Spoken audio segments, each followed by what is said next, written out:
Hey friends, Mike here. Wanted to make some more videos going forward this year, and I'm kind of expanding. In the past, I've really focused on the cannabis industry, but I want to really talk about local news in general. So I'm here in Denver, and the biggest story in my world this morning is that I can go back to this grocery store, which is my local King Soopers that's been on strike for the last 2 weeks. I'm sure it's probably affected a lot of you as well if you're local.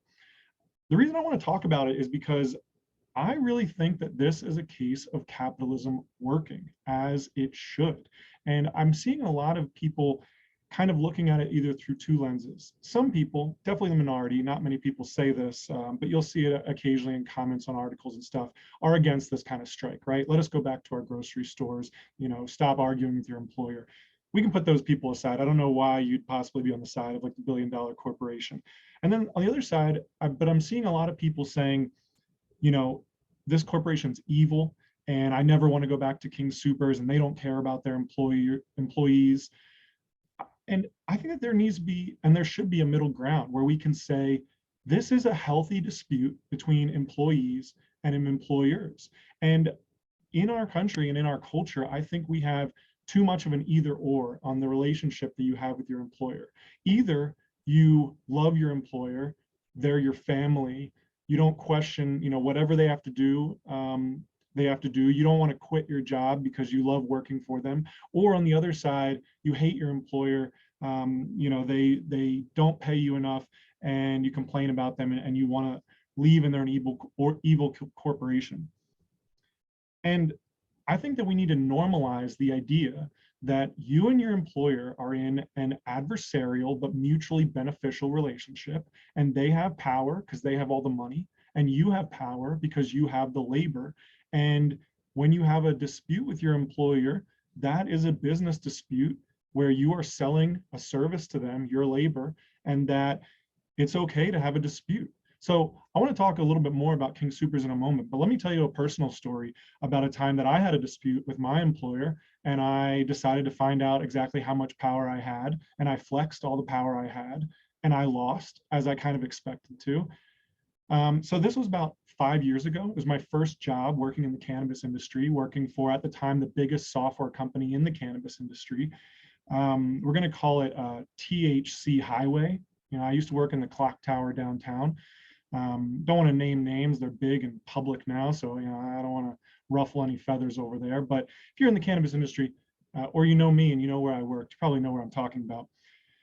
So when I worked there, I've been working there about a year and a half at the time, and the employer handed down, said, hey, we have a new employee contract that everyone needs to sign. And when I read through the contract, I noticed that there was a non-compete clause that had been expanded. So before, the non-compete clause spelled out exactly what our software did and said, you can't go and work for any other competitors that do this same type of software in the cannabis industry. That was the original contract I'd signed. After a year and a half, this new contract came down. Very little fanfare. The employer just kind of, hey, FYI, everybody sign this real quick. And most people did, but I had reasons to be hesitant. And I read through and I realized that the non-compete clause had been expanded to cover the entire cannabis industry. Depending on how you read it, you could read it to cover all software companies that service businesses or government. Here, I can actually read you a little bit of a excerpt from it. It said that a competitive business would be any company that provides technological platforms and related resources for business and or governmental operations and compliance. So any tech platforms for business or government. I mean, that covers pretty much every piece of software that's out there, right? It said especially for medical or recreational marijuana, fair, but didn't say only for. And then it also added, or a business that consults marijuana-related businesses and government entities on business operations and compliance, both pre and post licensure from seed to sale.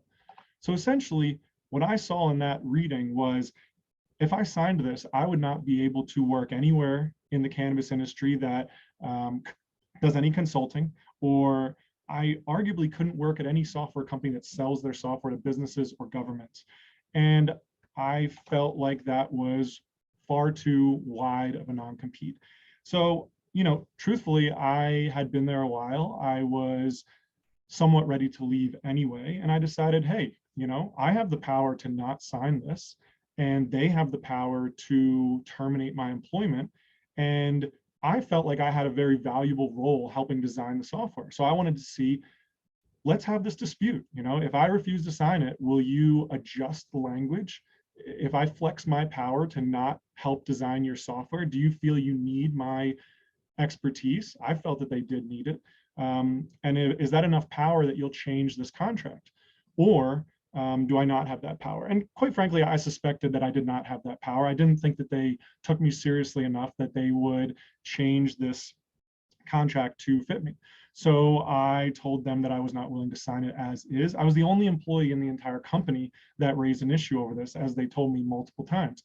And first, they tried some soft power, right? They said, look, we're not going to enforce this non-compete. We just have to do this. It's just a legal thing. And I said back that I totally understood why they would want a non-compete that covers the whole industry. I understood why their lawyers would tell them, hey, if you can get everybody locked in, we don't want any of their knowledge going to other companies. So I totally understood from their perspective why that would be beneficial to their business to get everyone in the company to sign this. And shockingly to me, they couldn't really see from my perspective why I saw it as a problem. So I dug in, and it lasted several weeks of us going back and forth. And, I remember the last conversation I had with the HR director at the time, who sat me down in a very serious voice. It made me feel like I was like in the middle school principal's office, said, you really do, you need to sign this. All right. We've talked about it enough, and you need to sign this, or you're not going to be able to work here anymore. And I was like, yeah, I get that. I understand that part of it. So, and I thought in my mind, well, I'll go ahead and, if you're going to terminate me, I'll go ahead and take unemployment, and I'll look for a new job, and I'll find one in the cannabis industry, which I want to stay in. So I, lasted till the end of this week, after like 6 weeks of negotiation, which, didn't actually go anywhere. But we sent a bunch of emails back and forth. It was fun. And then I left, and then I drove away from the office, and I bought brand new skis on a credit card, and I went skiing for the whole next week. And then and I felt great about that. And then I went and applied for unemployment because I needed time to find a new job. And the company came back and said, disputed my claim for unemployment and said that I had quit my job, therefore I was not eligible for unemployment. So then I had to go back to the unemployment office and say, I did not quit my job. I was terminated without cause because I didn't do anything wrong. They changed the contract, and I refused to sign it, which is my right.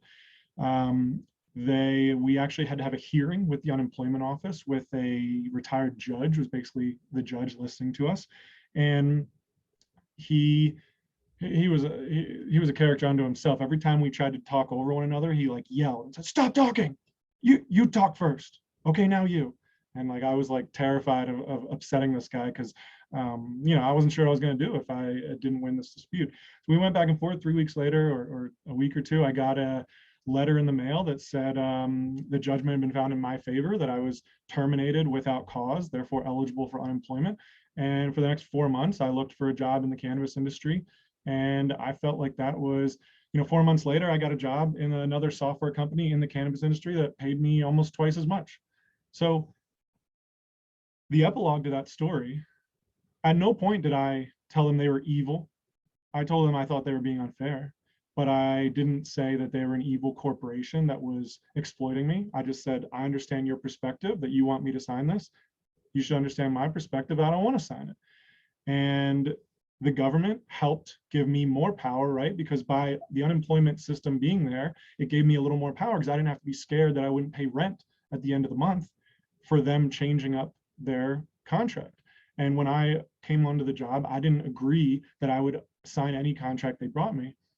So the epilogue to the story is that 3 years later, in 2020, or maybe it was 4 years later, the CEO of that previous company started a new startup, and I was her first employee hire, after she'd hired a couple execs, because she understood that this was a business dispute, and I had made my case and she had made hers, and they had made the choice to fire me, and I had made the free choice to go get another job and to get unemployment in the gap so I could continue to pay my rent and feed myself.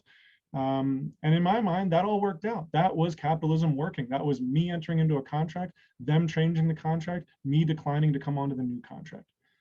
So this brings us back to King Soopers here. That's pretty much where King Soopers employees found themselves.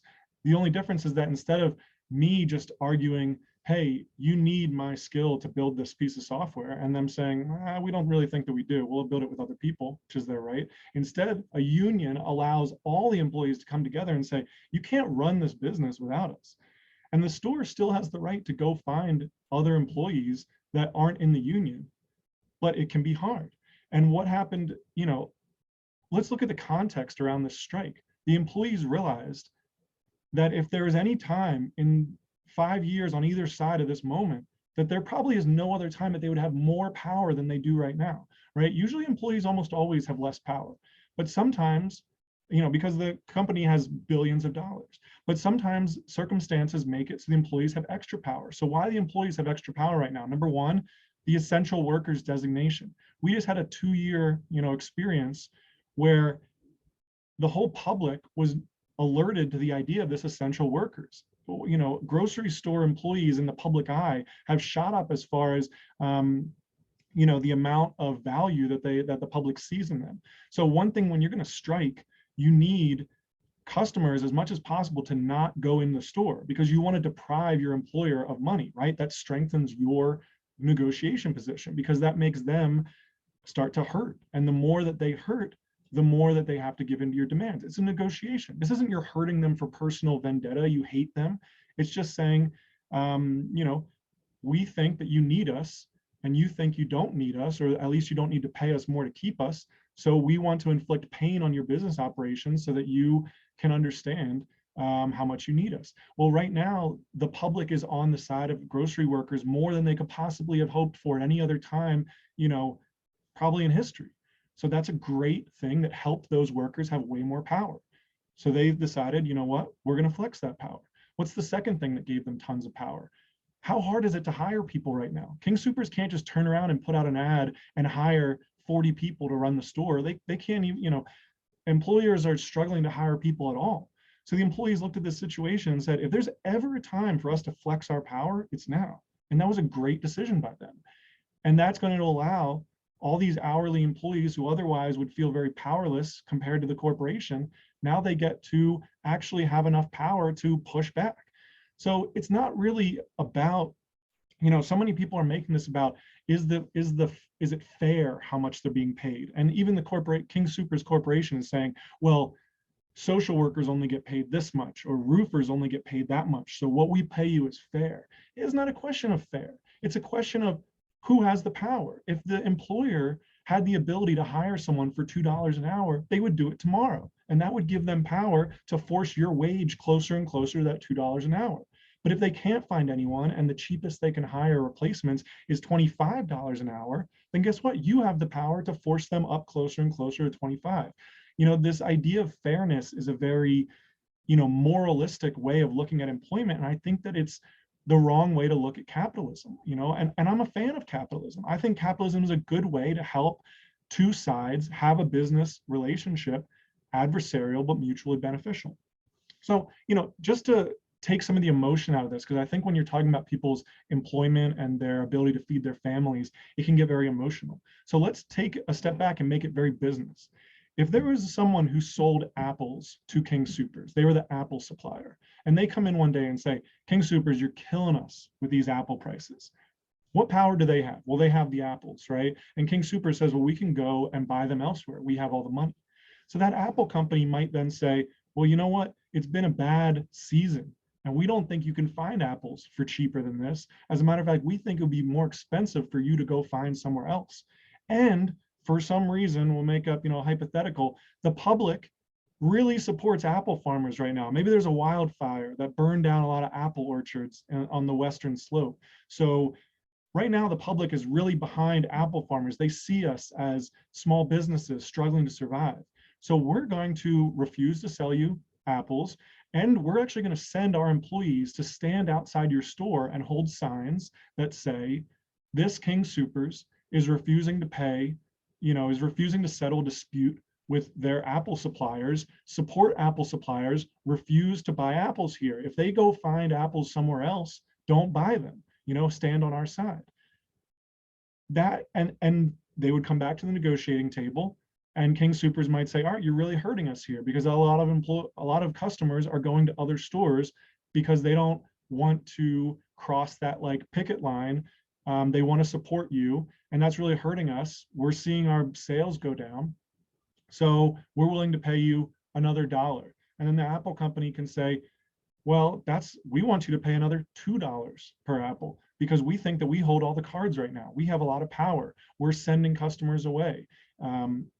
That's essentially like the same idea, right? It's a business relationship. Now, at the end of that dispute, if they decide, you know what, we'll pay you another $1.50 per hour, and not per hour, per apple, and the Apple company says, all right, that's going to help us, we'll accept that.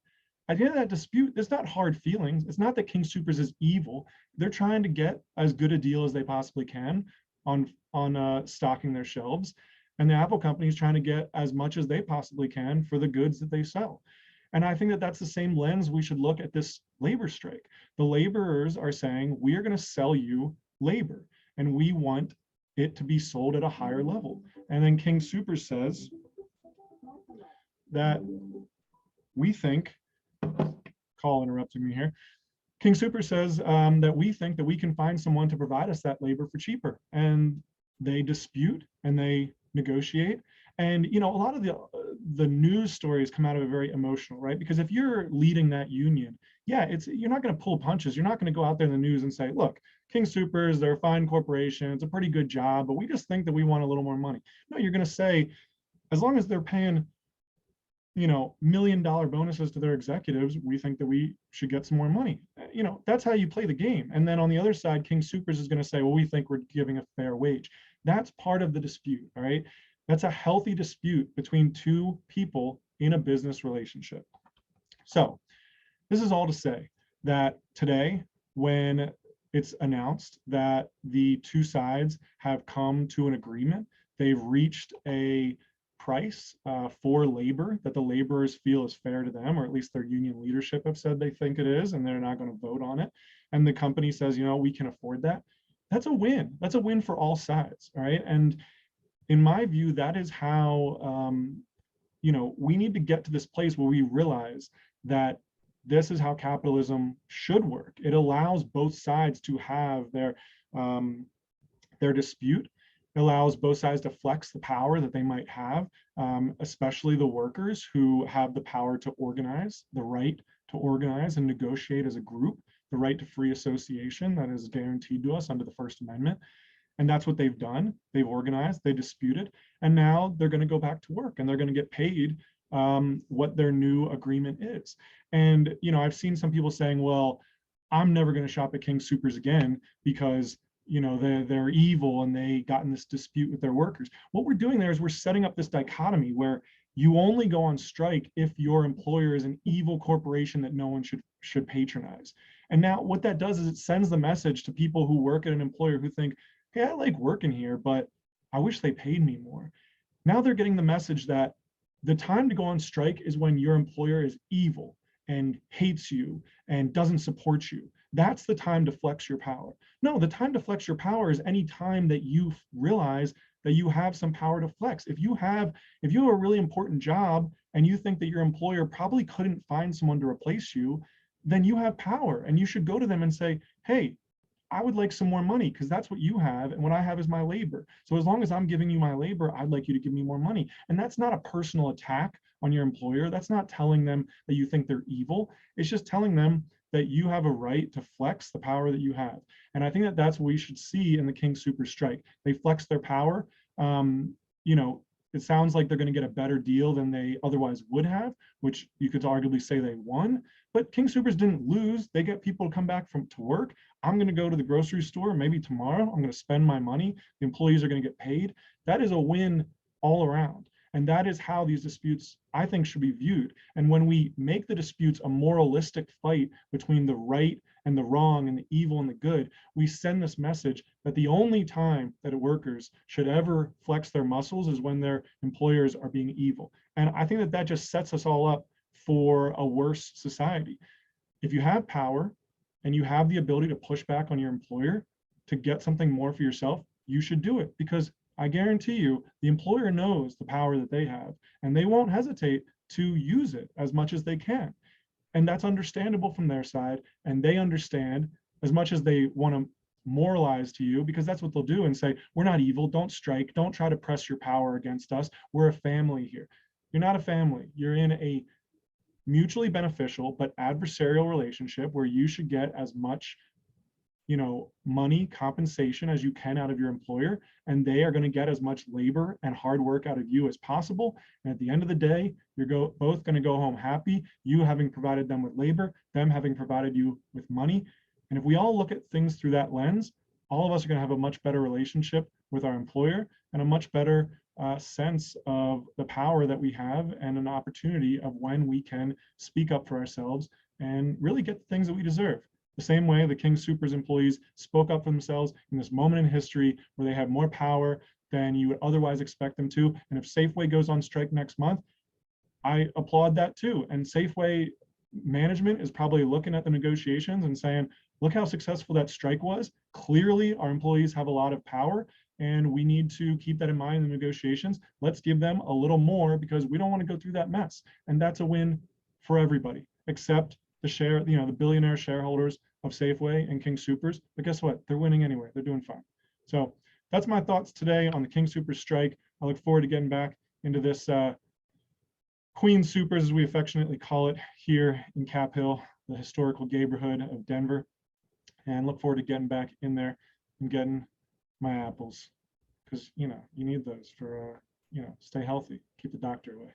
All right, that's all. I'm going to try to do some more of these videos. If you find them interesting, follow or share them, or really, or don't. That's fine too. I'm doing them because I think that they're interesting and fun, and I'm trying to keep that mindset. I'm not really worried too much about where these things go, but I'm really enjoying it. And I think that this King Soopers strike really brought this issue of labor and employer right into my backyard, and I thought it was really interesting how to talk about it. So have a great Friday.